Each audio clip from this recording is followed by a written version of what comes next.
சென்னை புறநகர் மின்சார ரயில்களில் நாளை முதல் ஏசி மின்சார ரயில் வந்து இயக்கப்பட உள்ளது. அதாவது ஏப்ரல் மற்றும் மே மாதங்கள்ல வந்து கடுமையான வெப்பத்தை சமாளிக்கக்கூடிய வகையில சென்னை புறநகர் மின்சார ரயில்ல ஏசி ரயில் இயக்கப்படும் என ஏற்கனவே தெரிவிக்கப்பட்டிருந்து, இந்த நிலையில் நாளை முதல் அந்த ஏசி மின்சார ரயில் பெட்டிகள் வந்து இயக்கப்பட உள்ளன. குறிப்பாக சென்னை கடற்கரை முதல் செங்கல்பட்டு வரை இந்த ரயில்கள் வந்து இயக்கப்படுகிறது. நாளை காலை 7 மணிக்கு தன்னுடைய முதல் பயணத்தை சென்னை கடற்கரையிலிருந்து இந்த ஏசி மின்சார ரயில் வந்து துவங்குகிறது.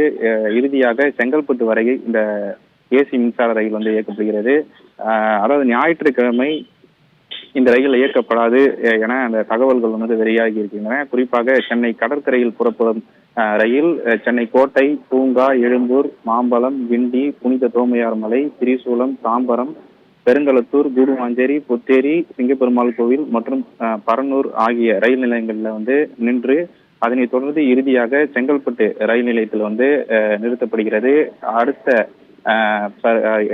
அட்டவணையின்படியே அடுத்தபடியாக காலை 9 மணிக்கு இந்த ரயில் மீண்டும் செங்கல்பட்டிலிருந்து புறப்பட்டு சென்னை கடற்கரை வரை வந்து இயக்கப்படுகிறது. குறிப்பாக நாளை ஒரு நாள் மட்டும் 3 வேளைகளில வந்து இந்த ரயில்கள் வந்து இயக்கப்படுகிறது. காலை 7 மணிக்கு சென்னை கடற்கரையிலும், அதே போல 9 மணிக்கும், அதன் பிறகாக மாலை 5 மணிக்கும் இந்த ரயில்கள் வந்து இயக்கப்பட உள்ளது.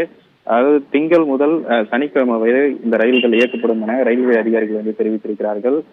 இந்த ஏசி புறநகர் மின்சார ரயில் சேவை தொடங்கப்பட்டால் அது பொதுமக்கள் செங்கல்பட்டிலிருந்து சென்னை செல்வதற்கு வசதியாக இருக்கும் என தெரிவித்திருக்கிறார்கள்.